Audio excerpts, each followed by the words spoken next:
process involved in the determinations of the emulsions. As you have seen one of the examples last week, that sometimes we are not keen to look for some system which is always be stable. In some situations, we would expect to get some system which is destabilized. So not always that we want to get an emulsions which is stable. Applications like when we want to do the purifications of water, okay, sometimes the destabilizations of emulsion will be much profitable, or it has a much advantageous. We don't want to have the oil droplets to be able to disperse in the water, in the wastewater. So we are trying to mix the dispersion of these oil droplets in water to be destabilized, so that we can have phase separations to remove the water to remove the oil from this water phase for the cleaning or the purifications of the wastewater. So what will determine the emulsion destabilizations?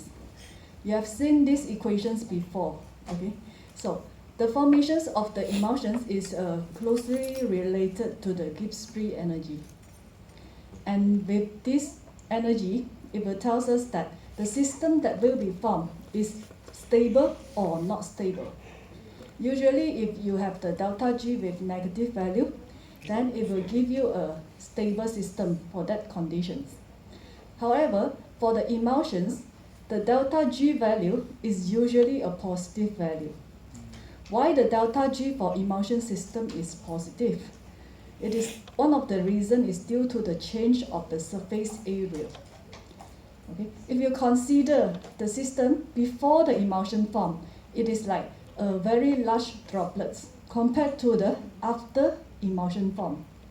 The transformations from large droplets to a lot of these small droplets will generate the surface area, okay, in the very huge difference.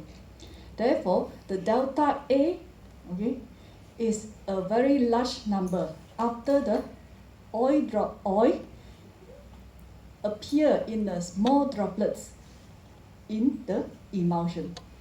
Okay, so from here transform to this dispersion.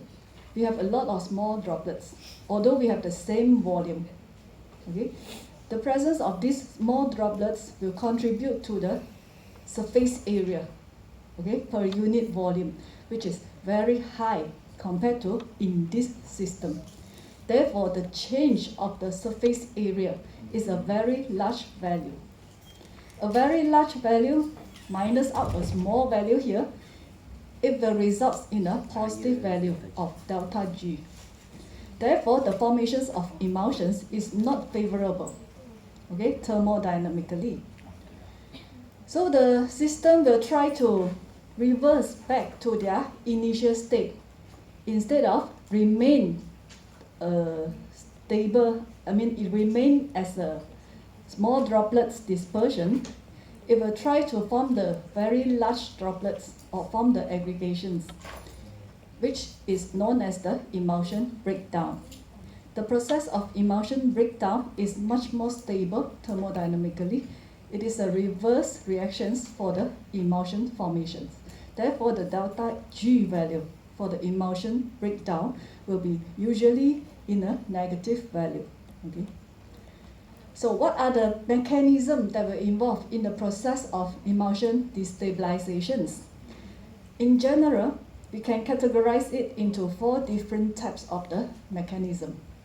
One is called the Ostwald ripening, coalescence, flocculations, and also creaming.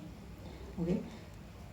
Eventually, what will happen is that the oil droplets, it will form the one phase, and the aqueous phase will be another phase. So eventually, all the mechanism will come into the final conditions where you have the phase separation. So what are the difference between these 4 types of mechanism?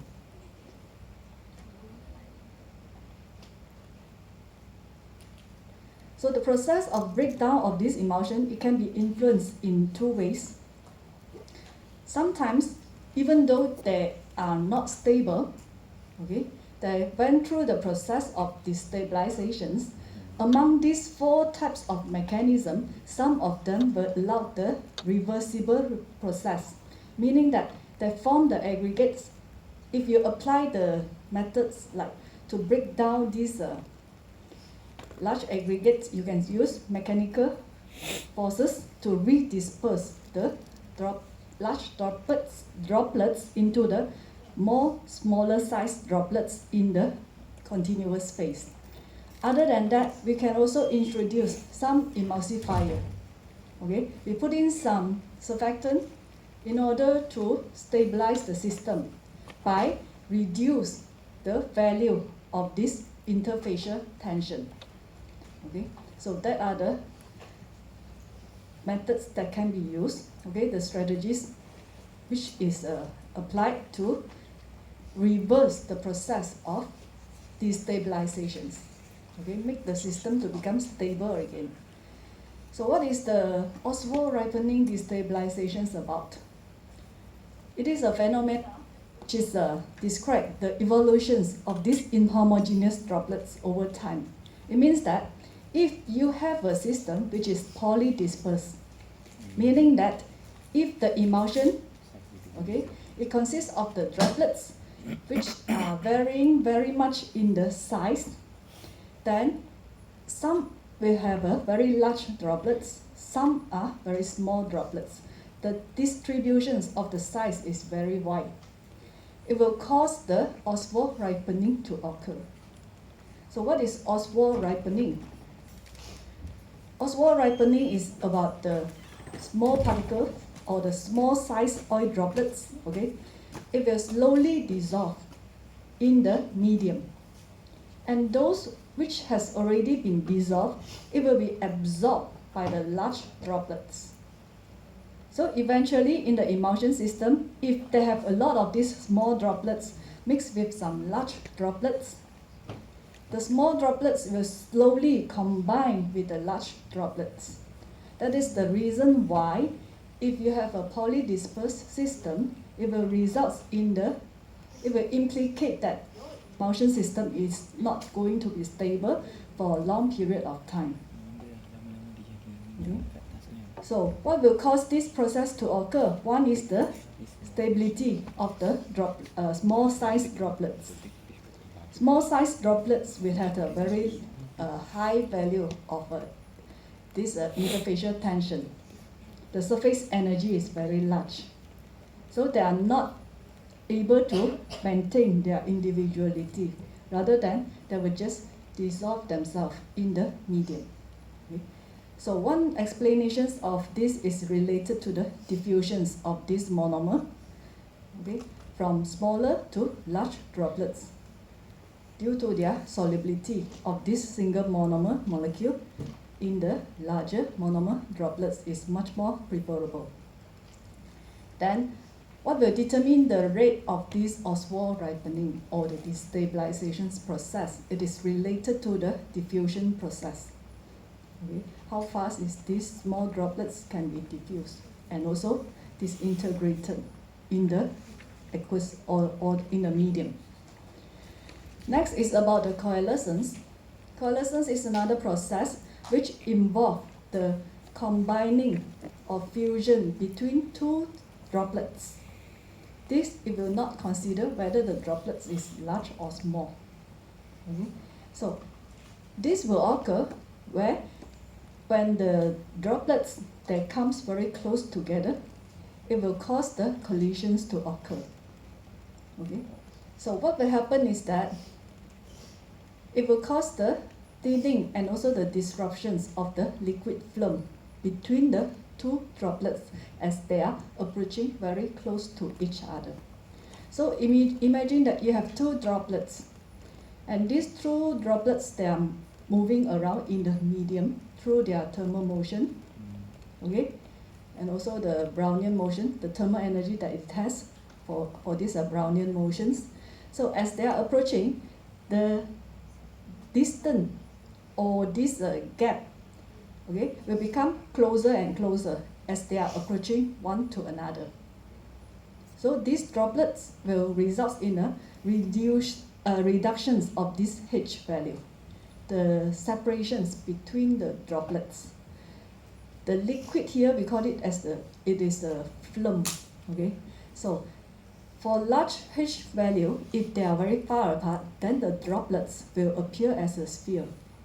But as they are very close to each other, it will compress one to another, and it will cause the flattening of this area and give us a film which appear in the zone of the droplet contact. Okay. How fast is this film will be ruptured? It will determine how fast is the process of destabilization.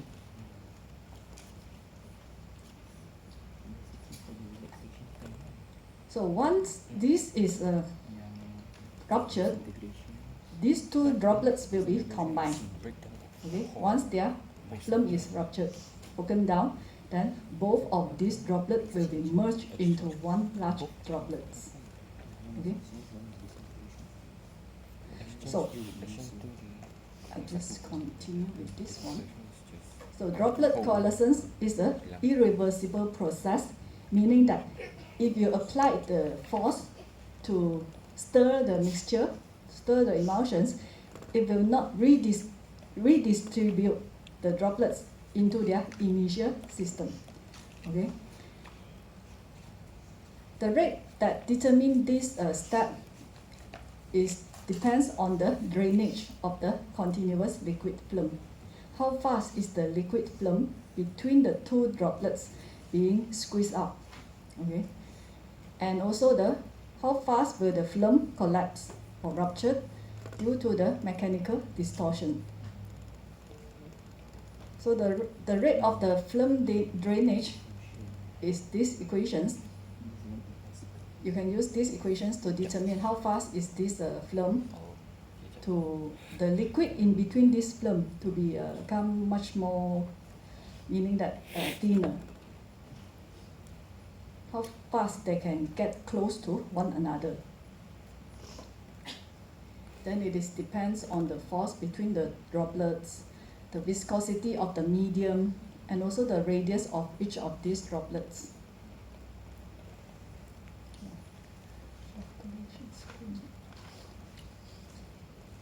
So the coalescence process, it will involve the merging, okay, of the small droplets. It seems that it is similar to the Ostwald ripening, okay, where one of the droplets will be disappeared. Okay, this process is also not reversible. It is irreversible. Both of the droplets, okay, will comes together. The thing's difference is that the mechanism where one droplet, okay, merged with another droplet is different.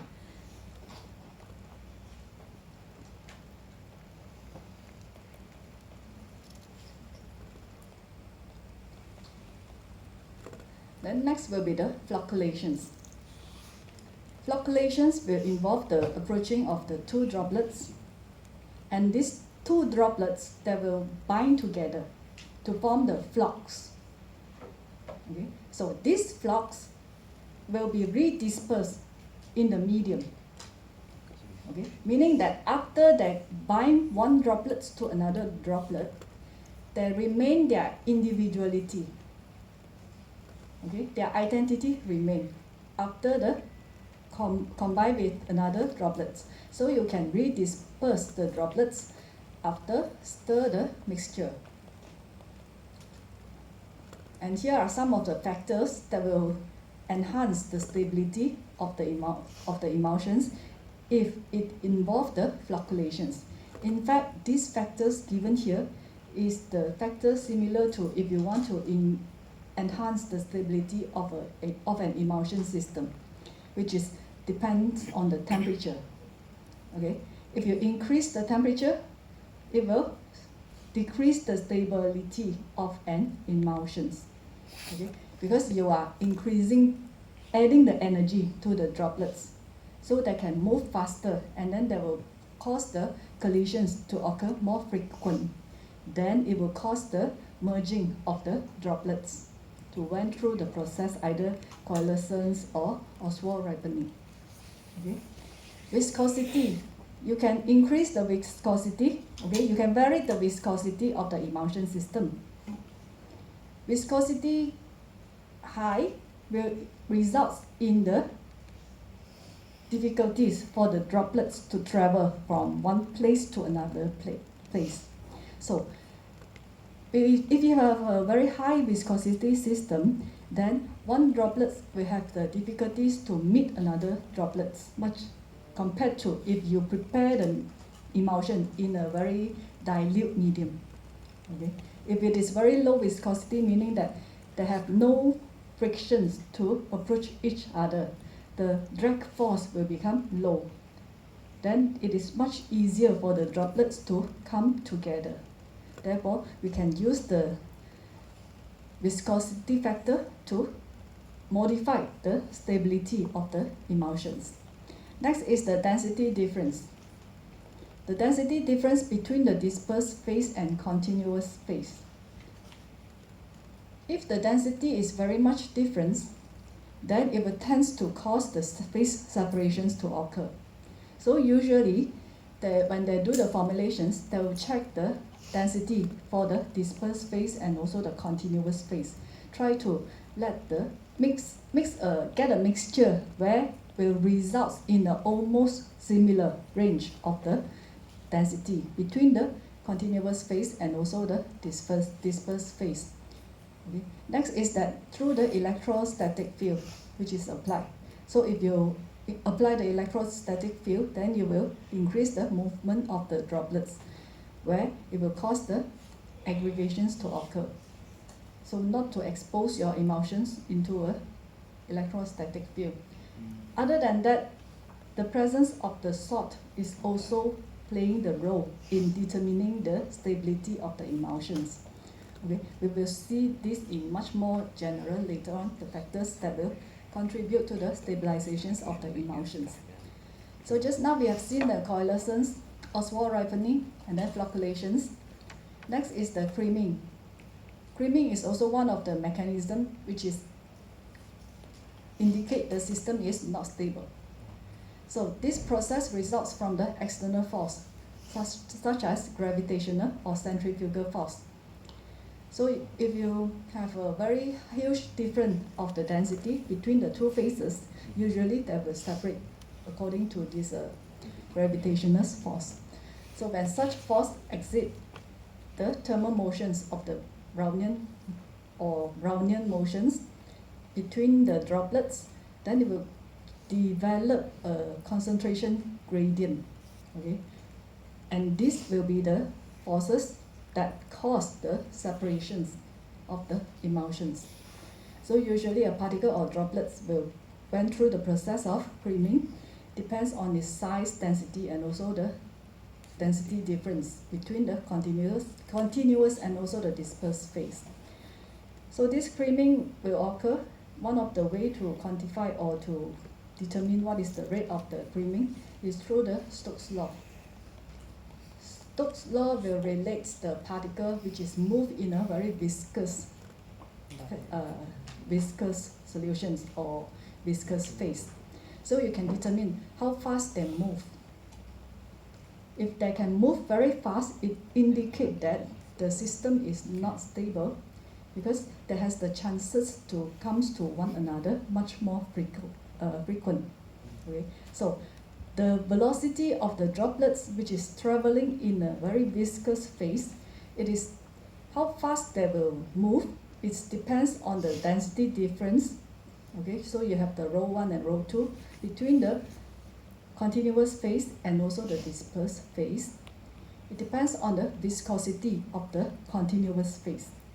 If it is very viscous, then you will see that this rate is smaller, which means that it will be much more stable. Okay, so that is how to quantify this rate of the creaming, and not to ignore this effect, which is the gravity. And gravity, we know that It is related to the particle size, the droplet size, or the dispersed phase. So the larger the particles, it will result in the increase of sedimentations or creaming rates. Sedimentations will occur if the dispersed phase is much more dense compared to the continuous phase. If the continuous phase is much more denser, then it will cause the creaming to occur. Okay, just the common the logic. Okay, the denser one will be comes to the bottom, the less dense one will be at the surface. So that is why when we try to formulate the emulsions, we are trying to get something which is more in size and also monodisperse. The larger the size, okay, their effect towards this gravity is much more significant. If you have a smaller size, then the effect of the gravity towards their size is less. So you can produce a more stable system. So if you increase or modify the density between the phases, I think this one I mentioned just now, the density difference between the continuous phase and also the dispersed phase, it will also change the rate of the sedimentations or the creaming.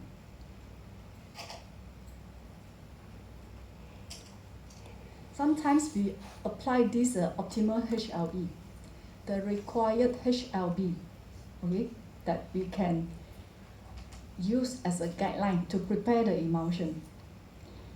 Although we formulate the emulsions according to the required HLB, okay, it has a higher chances to produce a stable emulsion. But what if you say, if I don't want to prepare the formulations according to the required HLB, will it definitely result in the emulsion which is not stable? Meaning that I just want to mix the surfactant, and this mixture is very far from the value of the required HLB. So in this kind of formulations, will it confirm that the emulsion that is produced actually is not stable because it is far from the required value of the required HLB value for the formulation? Sometimes it is not certain. Even though the formulations you produce is very far from the required HLB, okay, it doesn't mean that your formulations will be not stable. HLB is just a guidelines for you to give you some idea how much of the surfactant I need to mix if I use different types of surfactant in a formulation. Okay. Whether you want to adhere to their value or not, there are other factors. Just now you have seen, temperature is one of the factors. And then viscosity is another factor. Some conditions you can prepare your emulsions which is very far from the required HLB, but the emulsion still remains stable because the viscosity, okay, for example, they change the viscosity of the system. Although this system, it has a very low HLB compared to their required HLB, this system is still stable. Same to this one. Okay. One of the reasons is that the ingredient that you use in the formulations, they use some polymer to increase the viscosity of the system. As the viscosity increase, it will decrease the rate of the droplets diffuse. So it will reduce the chances for the droplets to meet one to another. And from this perspective, it increased the stability of the emulsion, although the HLB value is not as the required HLB. Okay. So that is how we do prepare the formula for the emulsions. You can try to mix the ingredient and check the stability find the, okay, so say H shall be just a guideline. And what are the processes that will enhance the stability of the emulsions? Gibbs-Marangoni effect. Okay, it will promote the stabilizations of the emulsion through the gradient surfactant concentrations variations. Okay, so what happened actually in this effect? You can scan this one to have the explanations on what is Gibbs-Marangoni effect. This effect will stabilize the emulsion system, where just now we have the destabilizations related to the coalescence. Right? Coalescence involves the approaching of the two droplets that comes very close together, and it will involve the thinning of this area, and then the rupturing of the membrane. So Gibbs-Marangoni effect will enhance the value of this H, the distance between the two droplets. What is the mechanism involved? Okay, so when two droplets come very close to each other, this will occur. Okay, the surfactant at the interface, okay, will be detached from the surface of these droplets. The detach of this surfactant from the surface into the medium, it will cause the results where you have the gradient of surface tension between this area here and also those areas at the surrounding. In this area now, it has less amount of surfactant compared to the surfactant which is over this region. So what is the consequence if you have the surfactant concentrations gradient? If you have less surfactant here, meaning that the surface tension in this area will become high or low? High, right? You have less surfactant molecule absorbed on the interface. It will result in a conditions whereby in this area, the surface tension is higher compared to those at the surrounding, which is accommodated by the surfactant molecule. So the gradient of the surface tension will cause the medium, the solutions, to push into these directions. Okay, just like here. Okay, so what will happen is that the gradient of this surface tension will cause the liquid at the surrounding to push into this region, meaning that to come into this direction, to flow in. The liquid will flow into this region here.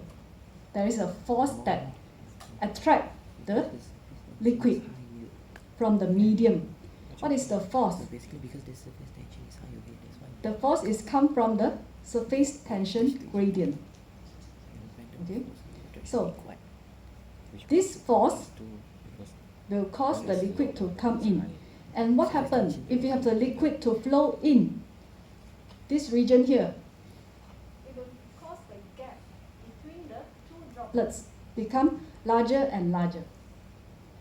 Okay, so initially, when they are approaching each other, what will happen is that the surfactant will be squeezed out. Okay, dissolve in the medium, go into the medium. As they are very close to each other, okay, then a lot of the surfactant is already detached from the interface. The surface tension in this area is become much higher compared to those at the surrounding for the droplets, and it will cause a force, a contraction force, okay, in between the two droplets. So this contraction force, it will pull the liquid from the surrounding to flow in between these two droplets. When you have the liquid to flow flow in these directions, and this one also flow in, what will happen is that it will slowly separate the droplets. Okay, so that is the Marangoni effect. This effect, it can stabilize the emulsion to reduce the process of destabilizations which involve the coalescence to occur. Okay? So this phenomena is not controlled by us. It will occur in spontaneously. So other factors that can stabilize the emulsions involve these steric stabilizations. Okay? In addition to you introduce the polymer into the continuous phase, you also can introduce some polymer which can bind together to the dispersed phase. So it will generate a layer of protections. Okay? Protect from the perspective that it prevents the close approaching of the droplets. So you have the electrostatic repulsions. You use the methods of stabilizations is same as those that we have discussed before about the salt that you introduce. So the absorptions of the particles or the ions, it will prevent the particles to come close to each other. So what they are trying to do is that you have to avoid the close approach of the two droplets. Next is about the adsorptions of the water molecule. This is specifically occur for the surfactant which involve the polyethylene glycol. It will allow the adsorptions of water molecule, and it will prevent the two droplets to come very close together. So this is called the bond hydrations repulsions. So in order to have the droplets to come very close together, the surfactant layer, which is already hydrated, needs to be dehydrated. The water has to be removed. Only then it will allow the droplets to come together. What are the applications of emulsions? We have seen that emulsions appear in the food. Emulsions are present in the personal care. Emulsions is used in the agrochemicals to prepare the fertilizer, to prepare the insect repellents. We also use emulsion in the pharmaceutical. So emulsion is appear everywhere in our daily life. So this is another applications of the emulsions. So that one is, all these are about the emulsions. Okay, how to clean the oil slick, which is a spill from the tanker. Then again, they apply the knowledge of how to destabilize the emulsion. Bila dia phase separation happen on the top, dia boleh skim off the oil lah kan? For the micro emulsion part, I will do the recording. Bisa lagi? So you access to this video record in the Spectrum next week for next week lecture. Next Friday we don't have face-to-face lecture. So I will just complete this one. Then for the tutorial, the solutions for the tutorial, I will just post into the Spectrum together with your grades for the continuous assessment. Okay, it will also be in the Spectrum next week. So now you get a piece of paper. The time has come. I went to try to print it out, but I cannot insert it. One You get piece. your paper and then. Now, the time has come. Give me paper. You! I knew it! Give me paper. Luckily dia ada catalysis. Oh, yang kau